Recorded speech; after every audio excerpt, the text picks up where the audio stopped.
교회론 마지막 강의 제12강 교회와 국가의 관계에 대해서 공부하겠습니다. 만약 국가가 교회를 향해서 예배를 드려라, 드리지 말라, 모여라, 모이지 말라 그렇게 명령한다면 국가가 교회를 통제하는 것이 되겠죠.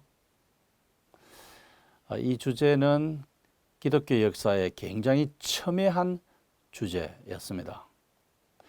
초대교회도 그랬고 중세교회도 그랬고 종교개혁 시대도 그랬고 오늘 현재 우리에게도 굉장히 첨예한 주제입니다. 교회가 국가를 향해서 대통령 내려와라, 하야해라 그렇게 하는 게 정당한가요?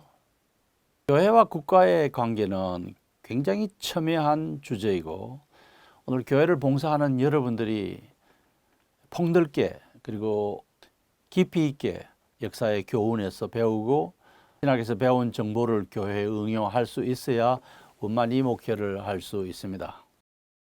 교회와 국가의 관계는 기독교의 역사에서 매우 첨예한 주제였습니다. 자, 기독교회가 로마 제국 지하에서 핍박을 많이 받았지 않습니까? 오랫도록. 그러다가 지중해 연안 천하를 평정한 컨스탄틴 황제가 기독교로 개종하고 또 기독교 하나님에 의지해서 지중해 연안 세계를 통일시킨 이후에 세속 권력이 교회를 주도해 나갔습니다. 기독교가 로마 제국의 국교가 되고 국가와 교회가 하나로 엮어지는 그런 구도하에서 기독교가 발전해 갔습니다. 그것은 긍정적이든 부정적이든 그것은 기독교회가 발전해 오는 과정에서 겪었던 험난한 과정이었습니다. 하나님 아버지와 아들 예수 그리스도의 관계는 종속적이냐 동등 관계냐의 문제를 두고 아리우스와 그의 추종자들이 종속적이라고 주장했을 때 이 문제로 인해서 로마 제국 안의 교회가 갈등을 겪었고 이것이 점차 비화해서 나중에는 제국을 분열시키는 위협으로 다가왔습니다. 그래서 황제가 325년에 니케아라고 하는 곳에서 지금의 터키 지역이죠. 보편 교회들의 공의회를 소집했습니다. 이것을 걸어서 제1차 에큐메니컬 공회라고 말합니다. 에큐메니컬이란 말은 가이사 아구스트가 천하로 호령하여라고 할 때 그 천하, 온 세상을 의미합니다. 물론 그때 온 세상은 지중해 연안 국가들을 이야기하죠. 어쨌든 정치 권력자인 황제가 교회 보편 공의회를 소집해서 고대판 여호와의 증인인 아리우스주의를 이단으로 정죄하고 성부 하나님과 성자 하나님은 동일 본질이시다. 호모우시우스라는 단어를 포함하는 신앙 고백문을 받아들였습니다. 여기서 주목해야 될 것은 황제가 이 공의회를 소집하고 주도했고 심지어 어떤 감독의 조언을 받아서 황제가 호모우시우스라는 단어를 그 니케아 신조문에 넣으라고 요구했다는 사실입니다. 그러니까 정치 권력이 교회의 공의회와 심지어 교회의 신앙 고백문 속에도 관여를 했다는 그런 뜻입니다. 이것은 교회가 발전하는 과정에서 불가피하게 겪은 어떤 의미에서 불행한 과정이었고 교회가 발전하는 과정에서 겪어야 했던 불가피한 교회와 국가의 관계였습니다. 오늘날 정교 분리 원칙이 무언가를 알고 있는 우리들이 보기에는 미수 같지만은 그 당시로서는 그것이 불가피한 상황이었다라는 걸 기억해 둘 필요가 있습니다. 오늘날 정치와 종교, 교회와 국가는 분리해야 된다는 이 정교 분리의 원칙은 16세기의 종교개혁 유산입니다. 1500년대의 종교개혁자들이 설정한 신학적 유산이고요. 그 종교개혁자들 가운데서도 특별히 개혁신학의 대부인 존 칼빈의 가르침이 결정적으로 중요했습니다. 이 정교 분리의 원칙은 한편에서는 로마 가톨릭 교회의 정교 일치의 태도 그리고 다른 한편에서는 제세례파의 정치와 종교의 완전한 분리 이 두 개의 가운데서 성경적인 가르침이 무엇이고 어떤 것이 교회를 위한 것이며 합리적인 것인가를 학문적으로 파악한 결과입니다. 그러니까 로마 가톨릭 교회와 제세례파의 주장에 대한 반향입니다. 중세기에 들어서서도 유럽의 정치와 교회는 불가분의 관계에 있었습니다. 유럽은 프랑크족 왕인 클로비스가 기독교로 개종을 하고 그 신하 3,000명과 더불어 496년에 라임 교회당에서 세례를 받았어요. 개종을 했습니다. 그래서 이 게르만 민족이 기독교화가 시작되었고 쌍두마차의 시대가 출발했습니다. 그와 동시에 형식적으로는 기독교를 받아들였지만은 유럽인들이 가지고 있던 그 이교적 영향이 교회 안에 성큼성큼 들어와서 미신적인 형태로 자리 잡았습니다. 메로빙가 왕조 시대에도 이 교회와 국가의 관계는 일치된 상태로 지속되어 왔습니다. 정치 권력의 유럽 지역 정복 활동은 지속되었고 프랑크 왕국의 정치 권력에 장악당한 그 지역 사람들은 자연스럽게 교회 신자로 편입되었습니다. 그러면서 당시에 교회가 유럽 전체를 다 장악하고 있는 상황이 아니었기 때문에 왕들이 국왕이 자기 권력을 보강하기 위해서 교회의 감독을 임명하는 전통이 시작되었습니다. 이것이 중세교회의, 이것이 쌍두마차 시대의 교회와 정치와의 피비린내 나는 갈등을 가져왔습니다. 후에 카롤링 왕조가 들어서서 찰스 마르텔과 그의 아들 페핀이 751년에서 888년까지 카롤링 왕조를 통치했는데요. 이때도 영토 확장 운동, 타민족 정복 정책을 강행했고 무력으로 개종을 시켰습니다. 칼을 목에 대고 네가 예수를 믿을래? 안 믿을래? 세례를 받을래? 안 믿을래? 그래서 안 받겠다 하면 그쪽에서 죽이고 받겠다 하면 물속에 스스로 뛰어들게 해서 세례를 받게 했습니다. 그러다 보니까 교회는 점차 미신화되고 유럽의 미신적 풍습이 교회 안에 아무런 제재를 받지 아니하고 자리를 잡게 되었습니다.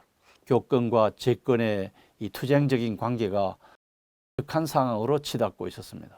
그리고 주 800년에 신성 로마 제국이라는 것이 등장했어요.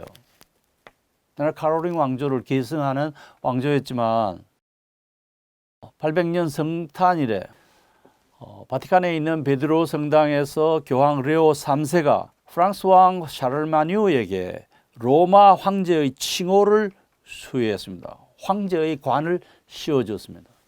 이때부터 교회 권력이 세속 권력, 교권이 재권을 지배하는 형태로 발전했습니다.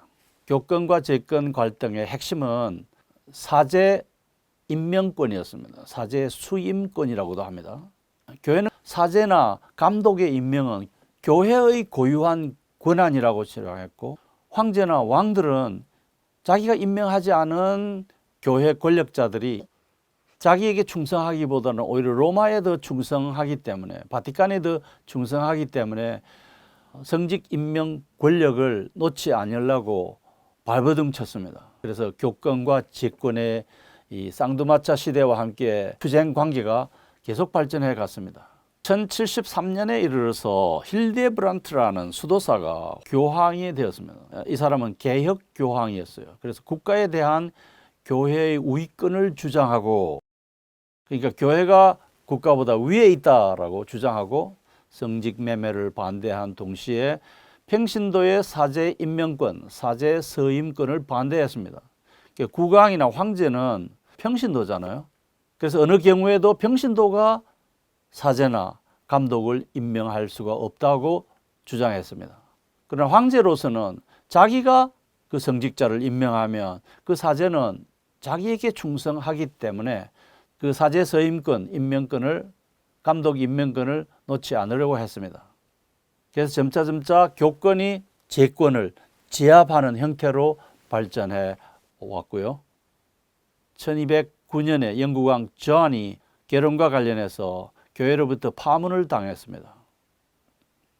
그리고 저 유명한 마그나 카르타에 서명했어요. 이것은 왕권을 제한하는 65개 조항의 문서인데 근대 민주주의 발전에 기여한 것으로 평가됩니다. 어쨌든 그는 교회 권력이 시킨 대로 참여하고 참여의 증거로 저 유명한 웨스트민스터 교회당을 건축했습니다.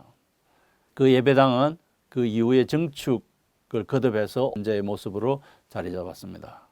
교황 보니페이스 8세는 교회 권력이 지상의 그 어떤 권력보다 우월하다고 하는 우남 쌍탐이라는 교서를 발표했습니다. 우남은 우나, 하나를 의미하고 쌍탐은 holy, 거룩을 의미합니다. 하나의 거룩한 권력, 권위, 교회, 통치자. 그래서 이 세상에 태양이 둘이 아니듯이 이 지상에 권력자는 둘일 수 없고 최고의 권력은 교황이고 황제도 그 권력에 순응해야 되고 오직 하나님만 그 교황 처벌하실 수 있지 이 세상의 그 어떤 권력으로부터도 제재를 받거나 처벌을 받지 아니한다는 내용입니다. 교회 권력이 극치에 이르렀던 순간입니다.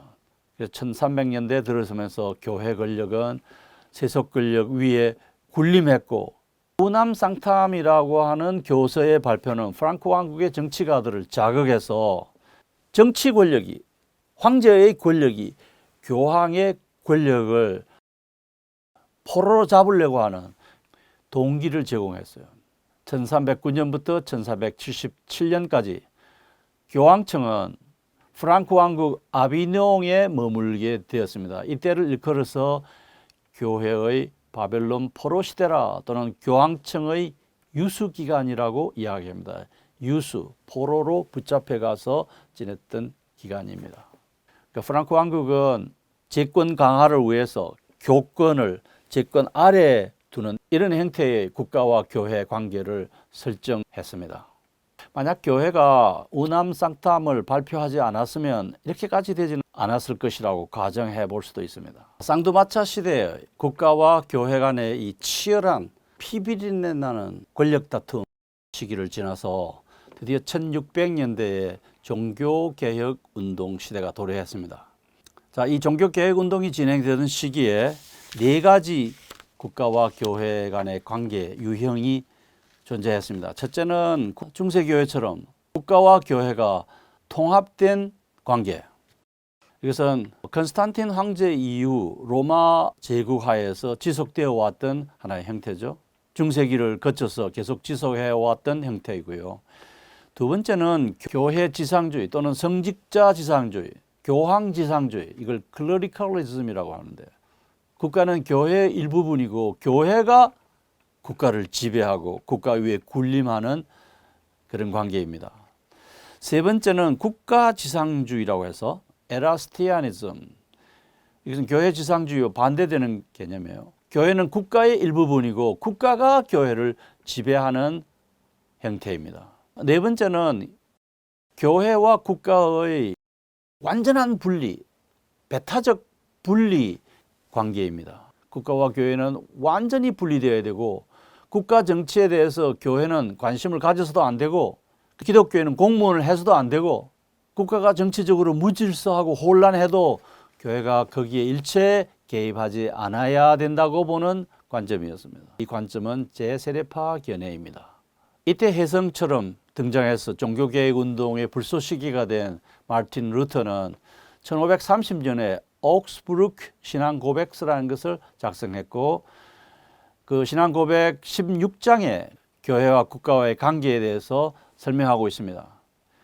그러니까 세상의 관원과 법률도 하나님이 창조하신 것이고 하나님이 설립하신 것이고 선한 질서이다. 기독교인이 죄를 범하지 않는 이상 국가관직이나 정치활동을 마다해야 될 이유가 없다. 그리고 교황이 세상 권력까지 가지려고 하는 것은 악마적인 태도이고 결국 교회의 이러한 권력욕이 교회를 파멸로 이끈다고 보았습니다. 제네바의 종교개혁자 존 칼빈은 어떤 생각을 가지고 있었을까요? 결국 그의 사상이 나중에 장로회주의로 나타납니다만 첫째는 교회가 국가 권력 관계에서 독립성을 확보해야 된다. 교회의 독립성이 보장되어야 된다. 둘째는 교회 안의 질서 유지를 위해서도 교회 건설을 위해서도 국가가 필요하다. 다만 교회의 독립성을 보장받아야 된다.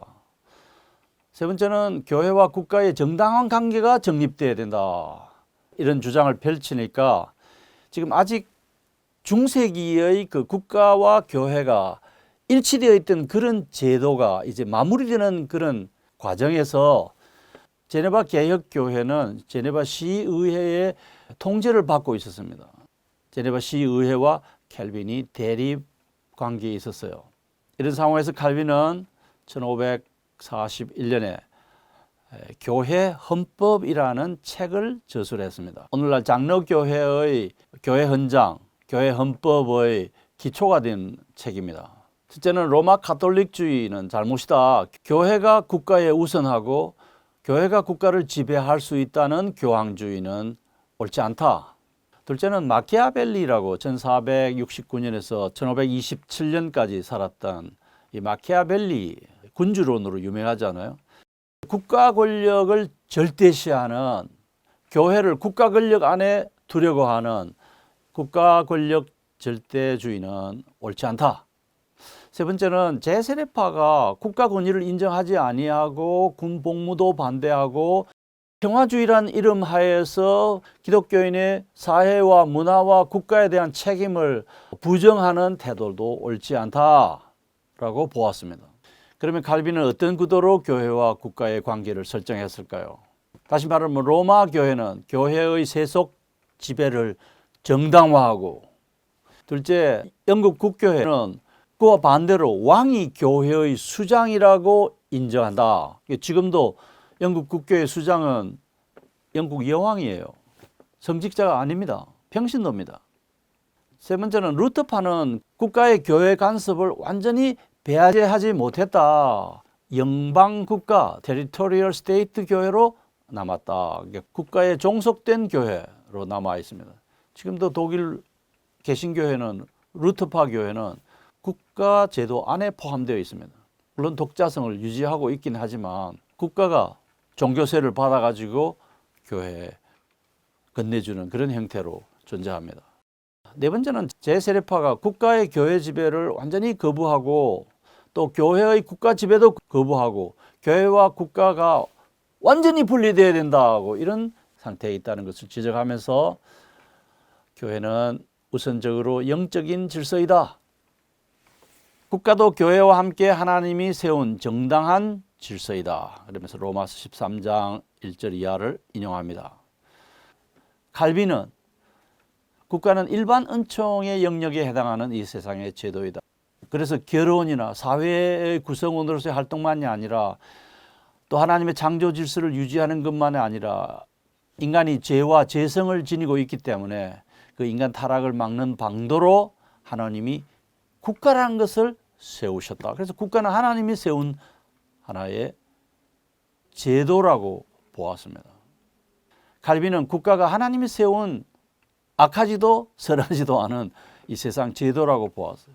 칼빈은 루터처럼 교회와 국가의 구별은 유지했지만 그러나 거기 머물지 않고 진일보해서 양자의 완전한 독립성을 주창했고 동시에 이 두 개의 독립적인 기구가 서로의 유기적 관계를 가져야 될 것을 강조했습니다.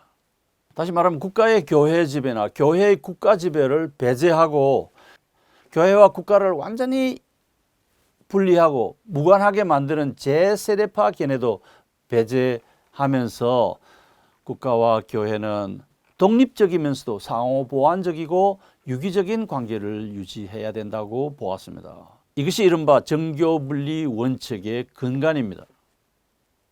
교회와 국가는 각각의 고유한 기능이 있다. 국가가 교회를 간섭하지 않아야 된다.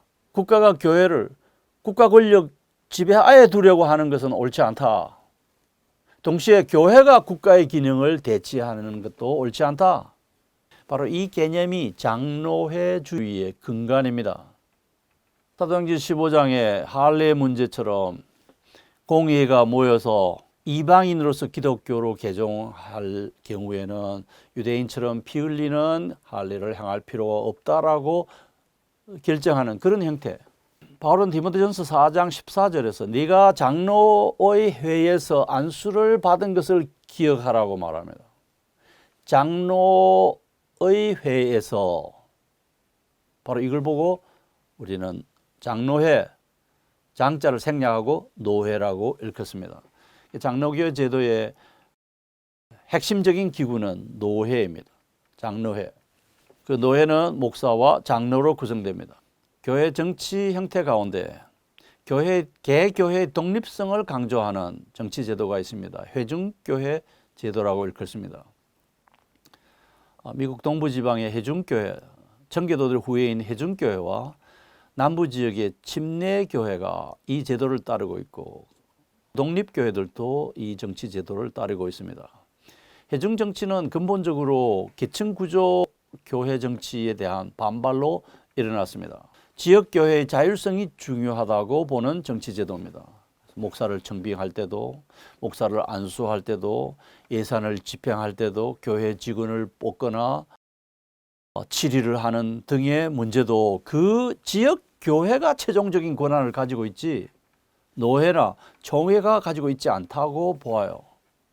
교회들의 연합회나 지역 연합회의 또 연합회를 추구를 하지만 개교회의 자율성과 평등성을 보장하는 그런 교회 정치제도입니다. 교회와 국가의 관계에 대해서 성경은 뭐라고 말하고 있는지 로마서 13장을 제가 읽겠습니다.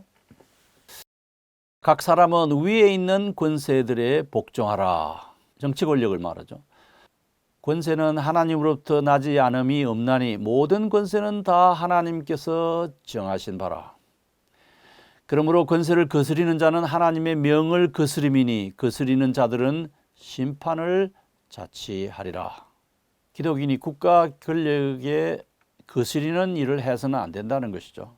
그리고 바울은 이렇게 말합니다. 다스리는 자들, 정치 권력자는 선한 일에 대하여 두려움이 되지 않고 악한 일에 대하여 두려움이 된다. 여러분 경찰이 앞에 다가오면 혹시 내가 뭘 잘못했나 이런 생각이 드시죠? 그러나 내가 잘못한 게 없으면 그 경찰을 두려워할 이유가 없습니다. 경찰은 나를 도와주는 도움입니다. 그러나 내가 악한 일을 저질렀을 때는 그 경찰에 대해서 두려움이 느껴져요. 다스리는 자들은 선한 일에 대하여 두려움이 되지 않고 악한 일에 대하여 두려움이 된다. 네가 권세를 두려워하지 아니하려거들랑 선을 행하라. 그러면 그 정치 권력자한테 칭찬을 받지 그 권력자가 네게 두려움이 될 이유가 없다는 겁니다. 로마서 13장 4절 그는 하나님의 사역자가 되어 정치 권력자를 말합니다. 네게 선을 베푸는 자니라. 그러나 네가 악을 행하거든 두려워하라. 그가 공연히 칼을 가지지 아니하였으니 곧 하나님의 사역자가 되어 악을 행하는 자에게 진노하심을 따라 봉하는 자니라. 정치 권력자가 악을 다스리기 위해서 칼을 드는 것은 정당하다는 것이죠. 기독교인이라도 악을 범했을 때는 그 정치 권력에 순응해야 된다는 것이죠. 5절 그러므로 복종하지 아니할 수 없으니 진노 때문에 할 것이 아니라 양심을 따라 할 것이니라. 너희가 조세를 바치는 것도 이로 말미암음이라. 그들이 하나님의 일꾼이 되어 바로 이 일에 항상 힘쓰느니라. 모든 자에게 줄 것을 주되 조세를 받을 자에게 조세를 바치고 관세를 받을 자에게 관세를 바치고 두려워할 자를 두려워하며 존경할 자를 존경하라. 그러면 우리가 국가 권력에 무조건 순응해야 됩니까? 1640년대에 만들어진 웨스트민스터 신앙고백서 제23장은 국가와 위정자에 대하여 논의하고 있습니다. 모두 4항 있는데 이 교회론 시간에 이런 것들을 확인해 둘 필요가 있습니다. 첫째 항은 하나님은 지상에 속한 정부를 세우셨다. 그 정부 국가 권력을 세운 목적은 하나님의 영광과 우리들의 유익을 위한 것이다. 둘째는 하나님은 공직자에게 정치 권력자에게 무력 사용을 허용하셨다. 왜냐하면 그것은 선한 자를 보호하고 악한 자를 징벌할 목적이다. 세 번째 항, 네 번째 항은 제가 원문 그대로 읽겠습니다. 국가의 위정자들이 말씀과 성리의 집행이나 하늘나라의 열쇠의 권세를 자기들의 것으로 취해서는 안 된다. 그리고 그들이 조금이라도 신앙의 문제에 간섭하지 않아야 한다. 국가 권력자는 자녀를 양육하는 아버지와 같이 그리스도인들의 어느 한 교파를 다른 교파보다 우대하지 않아야 한다. 같은 주님의 교회를 보호하는 것이 위정자들의 임무이다. 폭력이나 위험에 염려 없이 모든 교직자들이 신성한 기능의 모든 부분을 이행할 수 있는 충분하고 의심할 여지가 없는 자유를 누릴 수 있도록 국가가 보호를 해야 된다. 교회를 보호를 해야 된다는 말이죠.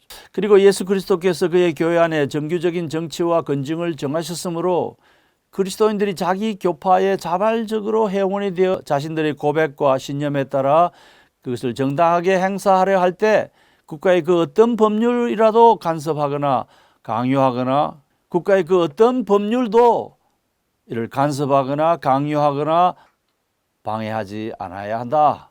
위정자들에게는 아무도 종교의 구실로나 불신앙의 구실로 모욕이나 고문을 당하거나 학대나 상해를 당하여 고생하는 일이 없도록 선량한 시민의 인권과 명예를 보호할 의무가 있다.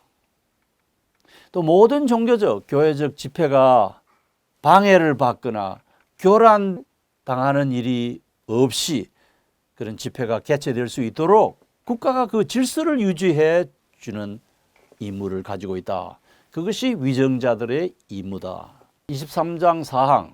그럼 백성의 의무는 무엇인가? 백성의 의무는 위정자들을 위해 기도하며 그들의 인격을 존중하고, 누구의 인격을 존중하라고요? 대통령의 인격을 존중해야 되고, 그 위정자의 인격을 존중하고 세금과 기타 의무를 다하고 양심을 위하여 그들의 합법적 명령에 순종하며 그들의 권위에 굴복하는 것이다. 그것이 백성의 의무이다. 불신앙이나 종교의 차이로 말미암아 위정자가 갖는 옳고 합법적인 권위를 무시하지 않아야 된다. 백성들은 자신이 정치 권력자에 바쳐야 될 순종을 거절하지 않아야 된다. 이런 것들을 이행하는 의무에서 교역자들도 목사들도 성직자도 제외되지 않는다. 더욱이 교황은 위정자들이 통치하는 영토에서 위정자들 위에 군림하거나 백성 위에 어떤 권세나 사법적인 권한을 가지는 것은 옳지 않다. 교황이 위정자를 이단자라고 판정하거나 그 외에 다른 어떤 구실로도 그 위정자들의 통치권과 그 위정자들의 생명을 박탈하는 것은 옳지 않다. 장로교주의와 함께 개혁신학은 교회와 정치 권력은 협력하고 상호 보완적으로 존립하는 양립 관계이다. 둘 다 존재해야 된다는 거죠. 서로 건설적인 의견을 주고받고 보완적인 역할을 해야 한다고 봅니다. 그러면 우리가 흔히 일컫는 정교분리의 원칙의 핵심은 무엇입니까? 그 핵심은 정치 권력과 교회 권력의 독립성을 유지하는 것이고, 주로 위정자가 정치 권력이 교회를 간섭하고 지배하려는 것은 옳지 않다. 동시에 로마 가톨릭 교회처럼 교황이 교회가 세속 권력을 지배하려는 것도 옳지 않다. 교회와 국가가 독립성을 가진 채로 상호 보완적인 관계를 유지해야 된다고 봅니다. 자, 그러면 국가가 교회를 무시하고 공의를 짓밟고 불의하게 권력을 창탈하고 그 권력을 남용하는 그런 일에 대해서 교회는 아무 말 하지 아니하고 침묵해야 되는가? 그렇지 않다. 세속 권력의 권력 남용과 불의에 대해서 감시를 해야 하고 조언을 해야 하는 관계이다 라고 봅니다. 그러면 국가 권력이 교회 권력의 조언을 듣지 않을 때는 어떻게 해야 되죠? 그래서 이 주제가 초대교회나 중세교회나 오늘날에도 첨예한 주제로 자리매김하고 있습니다. 교수님, 질문이 있습니다. 교회론에 질문이 참 많습니다.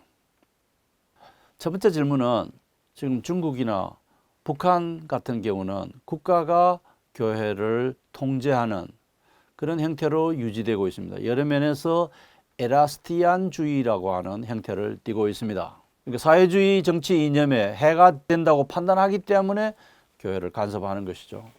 국가가 교회를 통치하는 것은 옳지 않습니다. 교회가 세속 권력을 지배하는 것도 옳지 않듯이 국가가 교회를 통제하는 것도 옳지 않습니다. 이런 사실을 알고 그런 제도하에서도 신앙의 범위 안에서 위정자를 존경하고 신앙생활하는 것이 바람직합니다. 제세대파라는 사람들은 종교개혁 시기에 국가와 교회 권력은 대립적이어야 정당하다고 보았어요. 교회는 국가의 압박을 받아서 늘 핍박을 받는 상태에 있어야 정상적이다라고 생각했습니다. 국가의 교회 간섭을 배제해야 된다고 하는 것은 제세대파의 기여이기도 합니다. 교수님, 국가와 교회의 상호 보충적 역할을 해야 된다고 하는데 실제로 상호 보충적 역할이 가능한가요? 위정자는 위정자의 사상적인 이념, 신념, 정치 권력을 확보하기 위해서 교회를 항상 핍박하는 그런 형태로 나타나지 않습니까? 그래서 이 정교 분리의 원칙이라는 것이 그 허울 좋은 하나의 구호이지 이게 실제로 실행될 수가 있습니까? 네, 지금 미국 같은 나라는 유럽의 선진국들은 이런 원칙에 따라서 국가와 교회의 관계가 설정되어 있습니다. 아직도 사회주의 제도를 가진 중국과 북한의 경우에는 아직도 하나의 희망사항으로 남아 있습니다.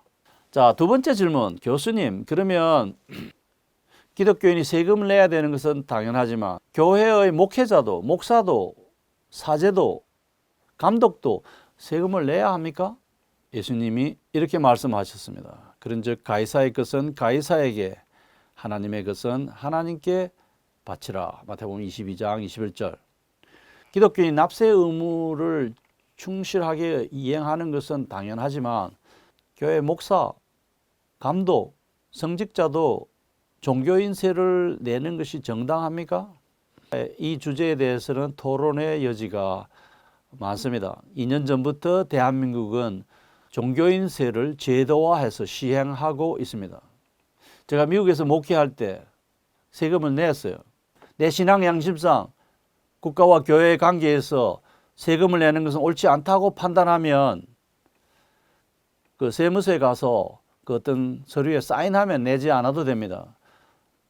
그럴 경우는 아마 은퇴를 한 이후에 국가가 주는 혜택을 받지 못할 가능성이 큽니다. 저는 세금을 냈습니다. 대부분의 목사들이 세금을 내고 있습니다.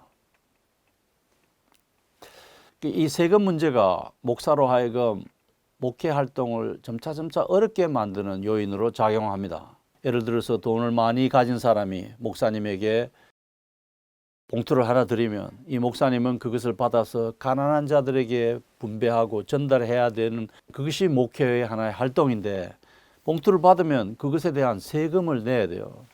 미국에서는 팁이라는 것에도 세금을 내고 자식한테 돈을 받아도 세금을 내야 됩니다. 교수님, 그러면 기독교인들이 기독교인 간의 민사나 형사건으로 국가법정에 고소를 하는 것이 정당합니까? 기독교인 간의 송사 문제가 생기거들랑 교회 이야기에서 교회 안에 당회, 노회, 총회가 재판기구로 바뀌어서 재판을 할 수 있어요. 그래서 그 정도로만 하면 충분하지 그 주제를 세상 법정에 가지고 가는 것은 성경의 가르침에 위배되는 것입니다. 제가 이 주제에 대해서 3편의 논문을 발표했고 책으로도 저술을 했습니다. 아주 불가피한 경우에는 세상 법정에 호소할 수 있다라는 결론이 나지만 그 예외적인 경우의 한계의 폭이 그렇게 넓지 않습니다. 바울 사도는 이렇게 이야기합니다. 너희 중에 누가 다른 이와 더불어 다툼이 있는데 구태여 불의한 자들 앞에서 고발하고 성도 앞에서 하지 아니하느냐. 성도가 세상을 판단할 것을 너희가 알지 못하느냐. 세상도 너희에게 판단을 받겠거늘 지극히 작은 일 판단하기를 감장치 못하겠느냐. 우리가 천사를 판단할 것을 너희가 알지 못하느냐. 그리하거든 하물며 세상 일이라. 하물며 세상 일이라. 너희가 피차 고발함으로 너희 가운데 이미 뚜렷한 허물이 있나니 차라리 불의를 당하는 것이 낫지 아니하며 차라리 속는 것이 낫지 아니하냐. 형제가 형제와 더불어 고발할 뿐더러 믿지 아니하는 앞에서 하느냐. 고린도서 6장 1절에서 7절. 형사든 민사든 세상 법정에 가지 않는 것이 기독교인의 기본적인 원리입니다. 근데 개신교회 교인이 A와 B가 지금 갈등을 벌였는데 A는 A 교단에 속하고 B는 B 교단에 속해 있어. 교회가 서로 그 통치기구, 재판기구가 서로 달라요. 그래서 교회도 호소할 수가 없고 이것은 분명히 악한 일을 행하기 때문에 교회가 해결할 수도 없는 이 문제를 그 세상 법정에 가지고 가는 것은 반드시 하지 알아야 할 것인가요? 그럼에도 형제를 용서하고 세상 법정에 가져가지 않는 것이 기독교인의 올바른 태도입니다. 네 번째 질문은 기독교인들이 대통령 하야 운동을 전개하는 것은 허용적인가? 대통령을 향해서 X 문자를 쓰면서 미친 자에게 운전대를 맡길 수 없다라고 하면서 기독교인들이 대통령을 향해서 그 자리에서 내려오라고 대중적인 목소리를 외치는 것은 정당할까요? 위정자는 하나님이 세운 국가의 통치자입니다. 그래서 위정자의 권위를 인정해야 되고 위정자를 존경해야 되고 위정자를 존중해야 되고 위정자에 대해서 함부로 저속한 언어를 사용하는 것은 결코 바람직하지 않습니다. 기독교인들이 거친 인신공격, 저속한 언어, 과격한 집단행동, 극단적인 구호 외침은 기독교인답지 않습니다. 웨스트민스터 신앙 고백서는 예외적인 경우에 정치적인 사안에 대해서 반대 의사를 표명하는 것을 허용합니다. 아주 예외적인 경우에 겸허하게 청원하는 형식을 취해야 한다고 규정합니다. 31장 4조. 자, 그러면 이 신앙 고백서가 조건을 붙이는 아주 특별한 경우는 무엇을 의미할까요?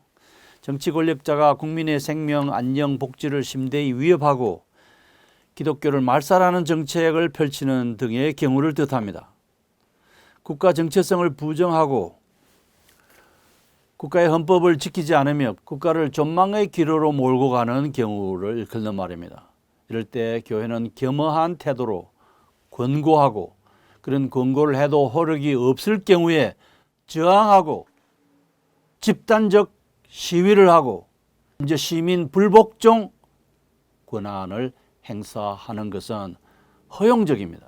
시민들의 정당한 호소에도 위정자가 반응을 보이지 않거나 오히려 그 발언의 기회를 박탈하거나 발언의 자유를 억압하면 그를 향해서 저항하는 것은 정당합니다. 종교개혁 신학자 존 칼빈에 따르면 위정자가 기독교 신앙의 자유를 빼앗거나 창조자 하나님을 예배하는 것을 방해하는 경우 위정자가 하나님의 권리를 취할 때 그 위정자가 하나님께 반항할 때 기독인은 그에 대한 복종을 거부하고 대항해야 한다라고 가르칩니다. 기독교 강요 4권 20장 31항 32항. 한 국가의 지도자가 신앙의 자유, 기독교인의 종교의 자유를 박탈하는 그런 정치 제도를 향해서 줄다름치고 있을 때는 당연히 저항하고 집단적인 목소리를 외치는 것도 정당하죠. 기독교의 자유를 보장하는 자유민주주의 제도를 위해하는 사회주의 정책을 펼치거나 문화 마르크스주의적인 제도를 자꾸 강화하려 하면 그런 위정자를 향해서는 우리가 당당하게 담대하게 아니요 라고 말하는 것은 정당합니다. 예수님이 황금률에서 뭐라고 가르쳤습니까? 마태복음 7장 12절. 자신이 싫어하는 것을 남에게 요구하지 말라고 가르치셨습니다. 바울은 고린도 교회를 향해서 품위와 질서를 유지하도록 요구합니다. 고린전서 14장 40절. 한나라의 정치 지도자를 향해서 X 문자를 쓰면서 거친 욕설을 퍼붓고 예수 믿지 않은 사회인들에게 예수 믿지 않은 비기독교인들의 기독교에 대한 나쁜 인상을 각인시키는 행동은 복음 전도에 저해되는 행동입니다. 기독교에 대한 부정적인 인식을 대중적으로 각인시켜서 복음 전도를 어렵게 할 수 있습니다. 기독교는 항상 품위 있고 질서 있게 그러나 확실히 이 진리의 가르침에 위배될 때는 단호하게 발언하고 저항하는 것이 마땅합니다.